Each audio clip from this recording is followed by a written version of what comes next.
Welcome back to AZIA Inspires. And if you're new here, thank you for tuning in.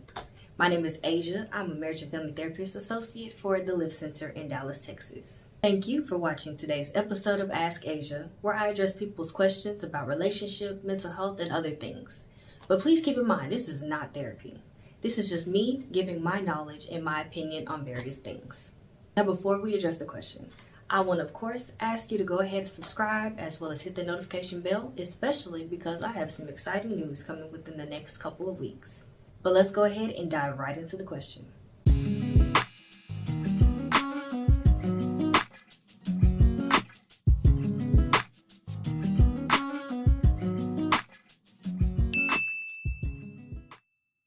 So the question is, what are your thoughts on if two people agree prior to the marriage that the wife will not stay home after the kids are born, but then they get married, they have kids, and then the wife decides she does want to stay home?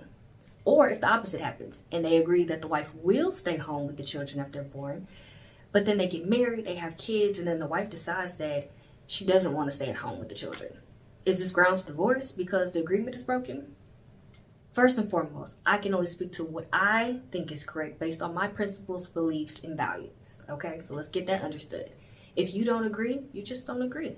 Another thing is that we don't fully understand everybody's reason for wanting to stay home or wanting to return to work, or husbands' ideas for their wife to stay home or to return to work either. So this is definitely something that should be discussed and agreed upon prior to marriage, but things can change. So first, let's practice empathy and understanding that some husbands desire for their wives to stay at home with children because they understand the value of children having their mother at home.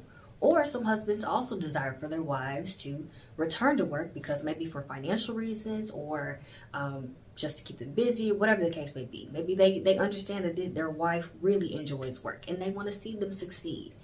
Various reasons, right? As well as, on the other hand, some wives want to stay home because, once again, they understand that their children can really use them, or it could be because they don't have family members or friends that can watch them during the day while at work, or daycare is expensive. So there's just various reasons why people want to stay home or return to work. Additionally, the wife could want to return to work because women are working in today's age. It's 2024. Women, of course, are in work and having their own businesses and, just doing things differently than maybe 50 years ago. And so both of those reasons are valid, whether one person desires to stay home or whether they desire to return to work. However, the question was not which one do I feel like is best. The question was really, is that grounds for divorce? And my answer to that is really, it depends on your thought process on what a marriage is. There's two schools of thought. So do you think marriage is a contract or do you think that it's a covenant? So I went on a deep dive. I'm a Christian woman, so I believe that a marriage is a covenant. It's not a contract. It's not just something you write on a dotted line, and if the rules are broken, if the agreement is, if something goes wrong with the agreement, you can just rip it up and the agreement is null and void, right? I believe that marriage is something sacred. What is your reason for getting married to this person?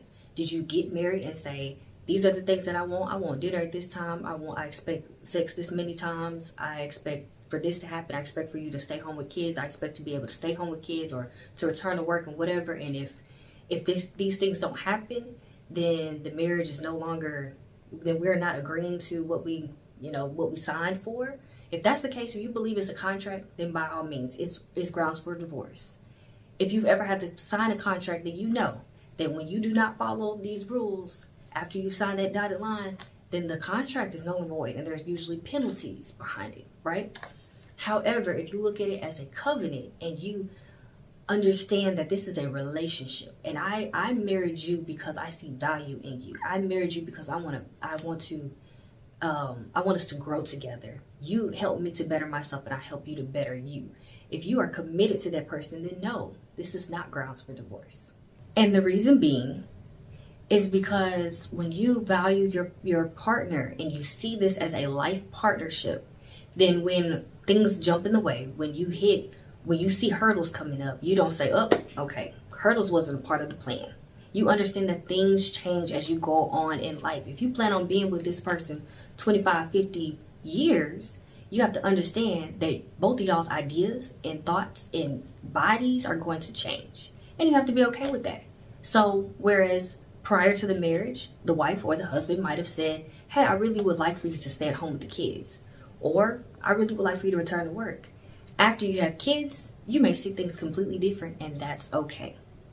Once again, the thought process is this a contract or is this a covenant? Because a contract says, when we signed that dotted line, this is what we agreed to. And if you can't fulfill that, then it's null and void.